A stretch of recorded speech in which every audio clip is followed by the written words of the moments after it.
السلام عليكم ورحمة الله تعالى وبركاته. أهلا وسهلا بكم مع فاطمة.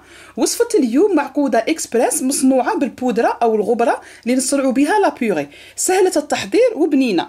غادي أولا نحضروها بالبطاطا العادية ثم بالبودرة نتاع لابيوري. وكما تعرفوا في الغرب الجزائري هذه المعقودة نحضروها يوميا في شهر رمضان المبارك، وتقدروا تحضروها بعدة أذواق. راني عاملة من قبل معقودة باللحم المفروم، معقودة بالسمك، ومعقودة محشية بالطون. وغادي نوضع لكم الروابط نتاعهم في آخر هذا الفيديو. سنمر الآن مباشرة إلى كيفية الإعداد. بسم الله. اولا سنبدا بالوصفه اللي نستعملوا فيها البطاطا العاديه. استعملت هنا حبه كبيره، الوزن تاعها بالتقريب 450 غرام، تقدروا تستعملوا حتى 500 غرام. غادي نقشروها ونغسلوها، من بعد نقطعوها الى قطع صغيره ونوضعوها في كاسرونه ونزيد عليها الماء، وغادي نوضعها طيب فوق النار. هنا غير تشوفوا الحبه طابت، يعني كي تمسوها بالشوكه تشوفوها هكا نحلت، عرفوا باللي راها طابت. ما لازمش تخلوها حتى تتفتل لكم مليح وتشرب لكم هذاك الماء. بعد هنا ما طيب ومده الطهي نتاعها ما تفوتش 10 دقائق. الان غادي نطحنوها في الطاحونه العاديه، تقدروا فقط بواسطه الشوكه تمرسوها بواسطه الشوكه. من بعد هنا حضرت التوابل التاليه. استعملت ربع ملعقه صغيره فلفل اسود، ربع ملعقه صغيره نتاع كمون. بالنسبه للتوابل تقدروا تزيدوا على حسب الذوق. استعملت ايضا الثوم المجفف والبصل المجفف، واستعملت البصل الطازج. رابيت البصل وعصرته واستعملت فقط هذاك البصل، الماء تاعه ما نستعملهش باش ما يطلقليش في البطاطا وتفتت لكم. نستعمل ايضا زوج فلاق نتاع ثوم مبشورين، والمعدنوس مقطع قطع صغيره. الا ما توفرش عندكم الثوم المجفف والبصل المجفف تقدروا استعمال فقط البصل الطازج والثوم الطازج. ونحتاج ايضا بيضتين لجمع المعقوده. هنايا بعد ما طحنا البطاطا راها ساخنه، غادي نزيد عليها جميع المكونات على ضربه، ونزيد ايضا البيض وغادي نخلطوهم جيدا.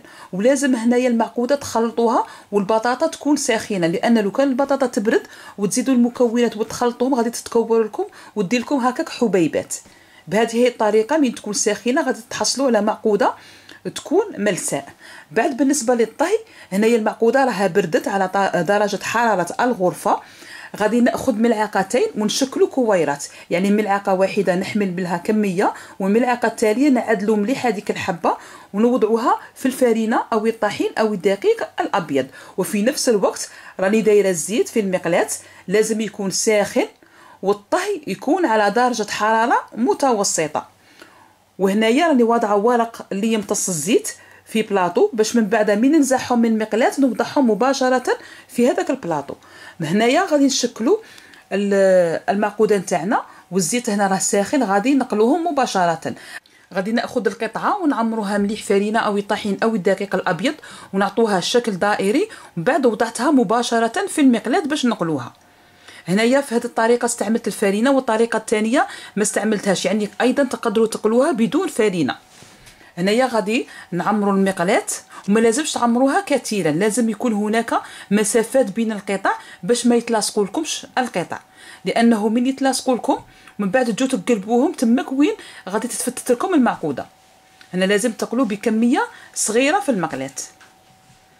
غادي نستمر في القلي. من تشوفوا المساحه السفليه تحمرت غادي نقلبوا الحبه على الجهه الاخرى باش هي ايضا تتحمر. من بعد هنايا من نشوفوها تحمرت مليح وتشوفوها ايضا تفخت قليلا، تعرفوا بلي القطعه راها طابت. غادي ننزعوهم ونوضعوهم في البلاطو اللي وضعنا فيه الورق اللي يمتص الزيت. وغادي نستمر في القلي بالنسبه لبقيه القطع. يعني هذيك الحبه تاع البطاطا تاع 500 غرام تحصلت على 10 قطع نتاع معقوده حجم كبير.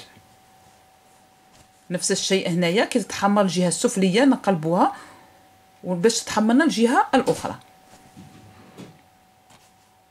وها هو الشكل النهائي نتاعها، هذه بالبطاطا العاديه. والان سنمر الى المعقوده المصنوعه بالبودره نتاع لابيوري.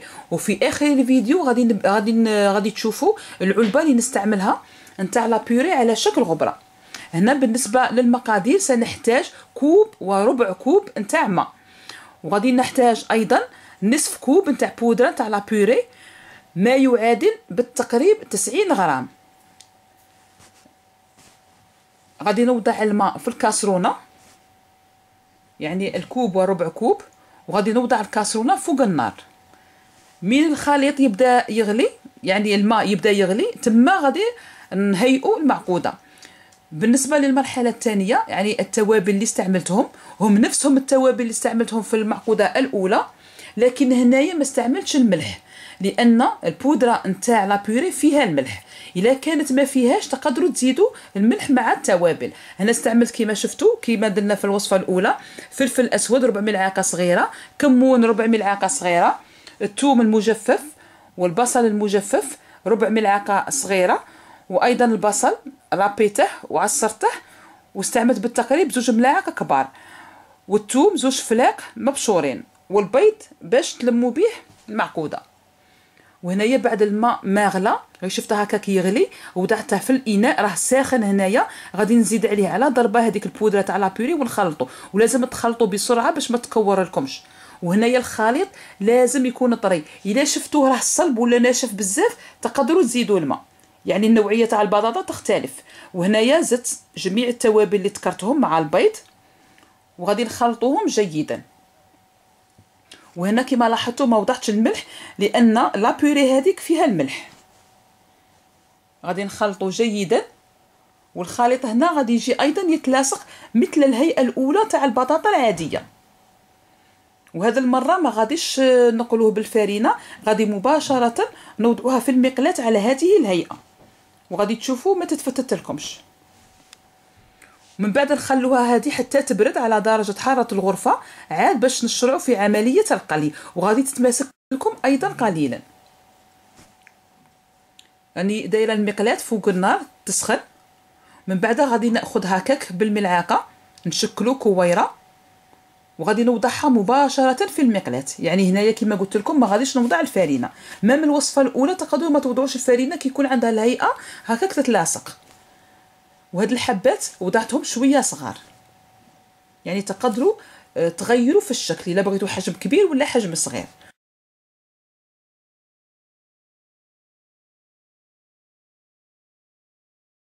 وفي بعض الاحيان الا شفتوا المعقوده تاعكم تتفتت، ماذا بكم ديروها حجم صغير باش تتحكموا فيها. وايضا كما قلت لكم المقلاة ما لازمش تعمروها كثيرا. كما لاحظتوا من وضعوا هنايا المعقوده مباشره في المقلاة تقدروا تعدلوها بواسطه شوكه باش تعطوها الشكل الدائري. غادي نخلوهم يتقلاو، من نشوفوا الجهه السفليه تحمرت نقلبوها على الجهه الاخرى، يعني نفس الطريقه اللي استعملناها في الوصفه الاولى. هنا الجهه السفليه راها تحمرت، غادي نقلبوها. وكما راكم تلاحظوا هذه ايضا ما تتفتتش، لان هذاك البيض هو اللي يمنع البطاطا باش تتفتت. غادي غير تقلوها غادي تتماسك لكم وما تتفتت لكمش. وكما تعرفوا المعقوده دائما حاضره في مائده رمضان المبارك، خصوصا في الغرب الجزائري يستهلكوها كثيرا. وهنايا بعد ما نشوفوا القطع تحمروا غادي ننزعوهم ونوضعوهم في البلاطو اللي وضعنا فيه الورق اللي يمتص الزيت. بعد نستمر في قلي المعقوده بنفس الطريقه. وكما قلت لكم راني عملت لكم عده وصفات نتاع معقوده، غادي يظهر لكم الروابط تاعهم في اخر الفيديو، يعني غادي تشوفوا الصوره تاعهم، غير تضغطوا عليها غادي تدخلوا في الوصفه مباشره. كاين المعقوده بالحوت، المعقوده بالمحشيه بالطون، وكاين ايضا المعقوده بالكفته باللحم المفروم. المعقوده اللي باللحم المفروم هذه نعملها كثيرا في شهر رمضان المبارك. وهنايا رانا نستمر في القلي بالنسبه لبقيه القطع. دوك تشوفوا الشكل النهائي نتاعهم، وايضا نفتح لكم واحده وتشوفوا كيفاش جات من الداخل. وتقعد هكا مقرمشه، هذه النوعيه تقعد مقرمشه لمده واحد 20 دقيقه هكا، وهي مازال كانها عاد كي نحيتوها من الزيت. هنايا غادي تلاحظوا كيفاش تجي جد طريه، كما راكم تلاحظوا راها طايبه وشهيه طيبه. وهذه هي النوعيه تاع لابوري اللي نستعملها. هذه العلبه فيها 191 غرام، ما يعادل بالتقريب كوب مملوء جيدا. هذا بالنسبه للاخوات اللي ساكنين هنا، هذه شريتها من عند كوسكو، وهذاك الكيس كما قلت لكم يملا لكم هذا الكوب. وصلنا الى نهايه الوصفه نتاع اليوم، وان شاء الله تكون عجبتكم، ونقول لكم مع السلامه والى الوصفه الجايه ان شاء الله.